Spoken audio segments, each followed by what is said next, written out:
झोका घे भरारी या पहिल्या मराठी शैक्षणिक ॲपमध्ये मी मिसेस त्रिवेदी आपले स्वागत करते। नमस्कार। तो बच्चों तैयार हो? आज हम लेने जा रहे हैं पाठ 5, दूसरी इकाई का 5वां पाठ, ईमानदारी की प्रतिमूर्ति। ईमानदारी की प्रतिमूर्ति यानी ईमानदारी का दूसरा नाम ईमानदारी। आप जानते हो ईमानदारी के बारे में? क्यों नहीं जानोगे? बचपन से यही सिखाया जाता है, सत्य बोलो, जो सत्य है वही कहो, ईमानदारी की जीत होती है, यही सुनते आए ना हम। ईमानदारी का विलोम बेईमानी। फिर न्यूज़पेपर में तो पढ़ते हैं हम, फिल्मों में देखते हैं, कहानियों में बेईमान लोगों की जय जयकार। जय जयकार मतलब वैसे नहीं, जय जयकार यानी आलीशान गाड़ी में घूम रहे हैं, ये मोटे मोटे सोने के कड़े, गले में हार पहन के और 5 स्टार होटलों में ऐश कर रहे, ये बढ़िया उनके आगे पीछे जैसे सैनिक चल रहे हैं। फिर सत्य क्या है? हाँ, सत्य ये है कि ईमानदारी की सदैव जय होती है। वे जो बेईमान या करप्ट या भ्रष्टाचारी लोगों के किस्से हमने पढ़े हैं, सुने हैं, जानते हैं, न्यूज़पेपर भरे पड़े हैं जिनके नाम से, अमका घोटाला, टमका घोटाला, उनका पाठ सिलेबस में नहीं पढ़ाया जाता, उनके फुटप्रिंट्स नहीं होते हैं, उनके कदमों के निशान पर हम प्रणाम नहीं करते हैं। उनके घर पे काम वाली बाई भी उन्हें चोर कहती होगी, भले पीठ पीछे कहती होगी मजबूरी के कारण, पर आंखों में आंखें डालकर बात करने की हिम्मत नहीं उनकी। ये हिम्मत किस में है?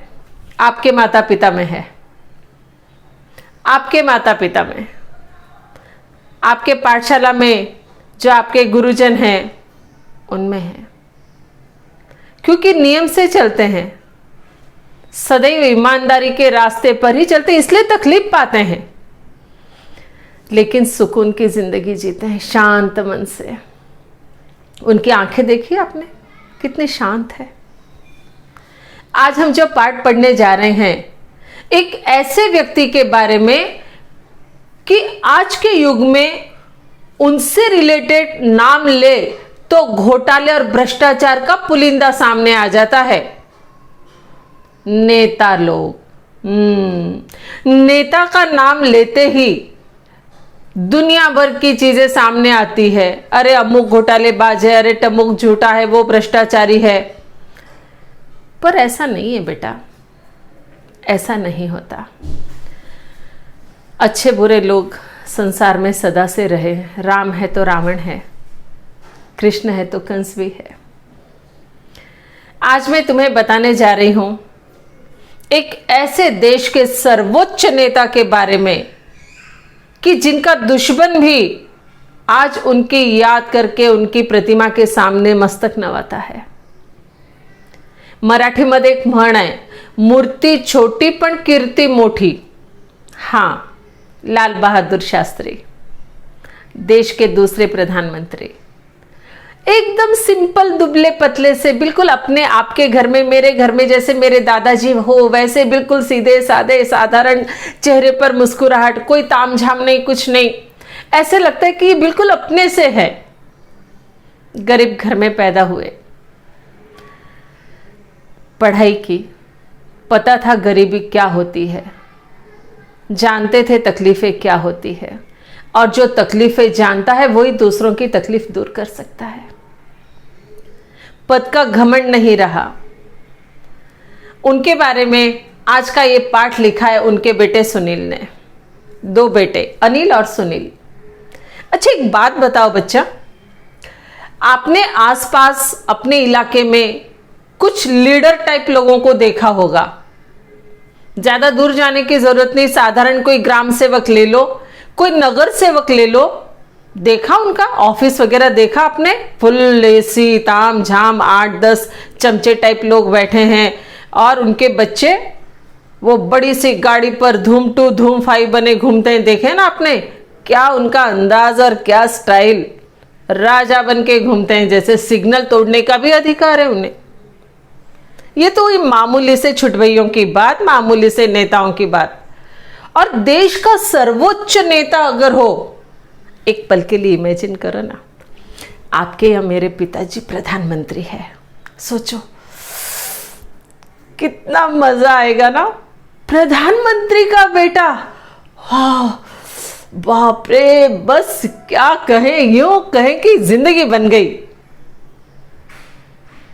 नहीं ना, पिता अगर लाल बहादुर शास्त्री है तो ऐसा बिल्कुल नहीं होगा, क्योंकि पिता सादगी की मूर्ति थे, पत्नी भी, माताजी भी, बच्चे भी। उन्हीं की जुबानी सुनिए आज की कहानी। सुनील कहते हैं कि जब तक हमारे पिताजी थे हमें किसी चीज का अभाव नहीं था। पिताजी पहले उत्तर प्रदेश के पुलिस मंत्री यानी गृह राज्य मंत्री थे, फिर समय के साथ आगे बढ़ते गए। जवाहरलाल जी की मृत्यु होने के बाद देश के प्रधानमंत्री बने। हम दोनों भाइयों को इसका बड़ा आनंद आ रहा था, किसी को भी आएगा। एक उम्र होती है ना, युवा बन रहे थे और पिता प्रधानमंत्री है। पिताजी के पास एक फिएट गाड़ी थी, फिएट गाड़ी साधारण छोटी सी। लेकिन प्रधानमंत्री बनने के बाद इम्पाला शेवरलेट मिली। उस जमाने में इम्पाला शेवरलेट, आज के आपके वो क्या कहते हैं, मर्सिडीज और बहुत सारी, आप समझ गए ना, बड़ी बड़ी गाड़ियों के नाम।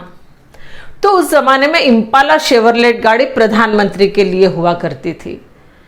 लेकिन मेरे पिताजी भी ना, कोई बाहर का कोई विदेशी गेस्ट आता, मेहमान आता, तो इम्पाला शेवरलेट इस्तेमाल करते सरकारी तौर पर, वरना अपने उपयोग के लिए तो फिएट गाड़ी ही ले जाते। पिताजी ने कभी भी सरकारी चीज का उपयोग अपने व्यक्तिगत जीवन में नहीं किया। पर हम बच्चे क्या जाने इन बातों को। एक दिन मैंने भैया से कहा, भैया चले, आज बड़ी गाड़ी लेके जाते हैं, बाबूजी ऑफिस चले गए हैं, तो हम इम्पाला शेवरलेट लेके जाएंगे। बड़े भैया थोड़े से डरपोक है, मैं नहीं बाबा, मैं नहीं। आपके घर में भी होता है ना ऐसा?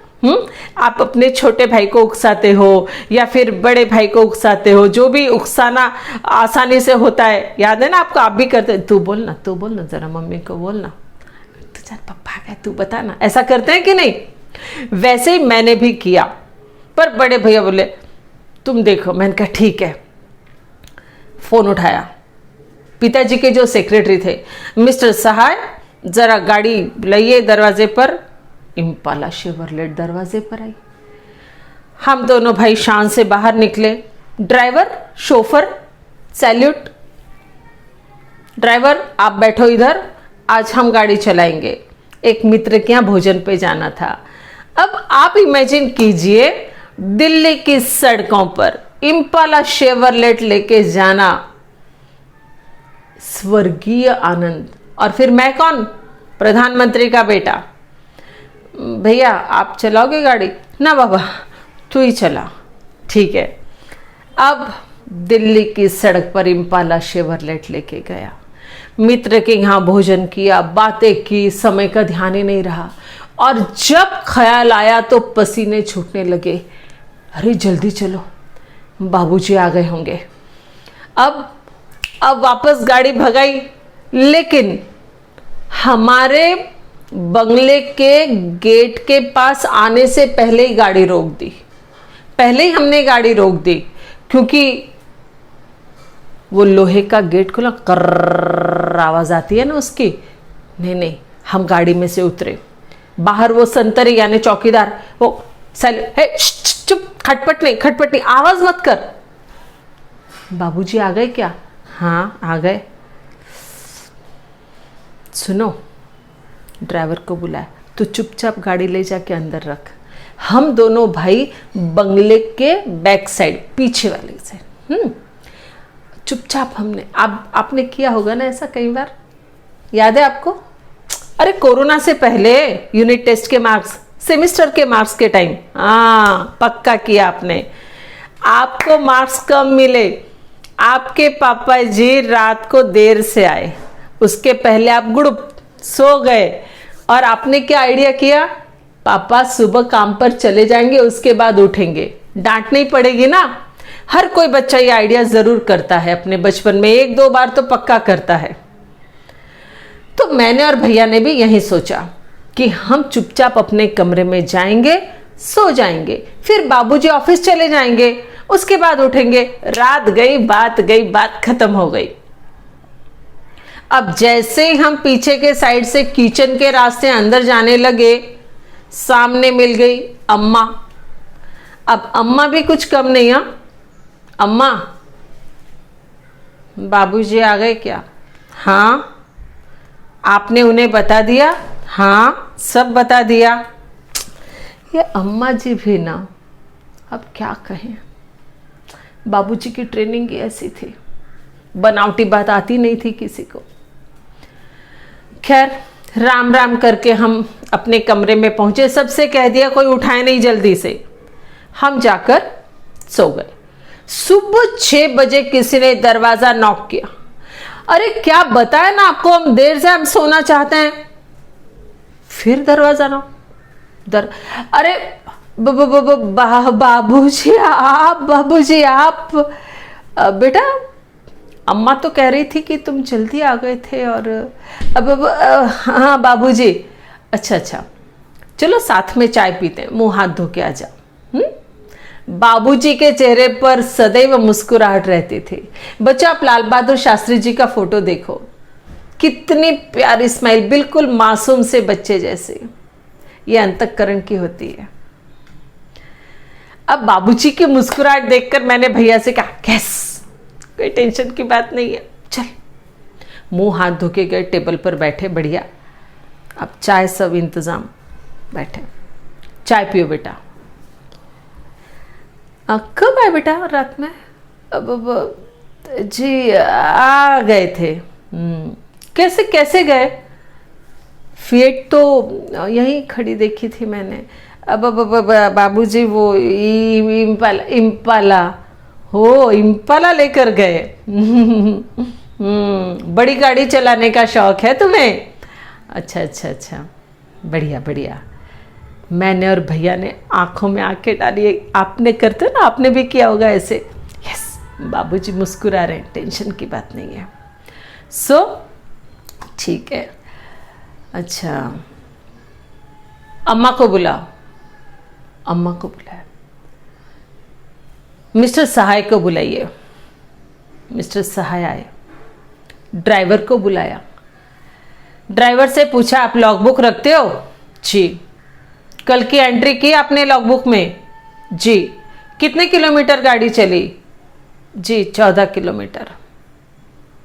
मिस्टर सहाय, 14 किलोमीटर, 60 पैसे प्रति किलोमीटर के हिसाब से 14 किलोमीटर का पैसा मेरे नाम से इस लॉगबुक में लिखा जाए, और लिखिए मेरे निजी उपयोग के लिए।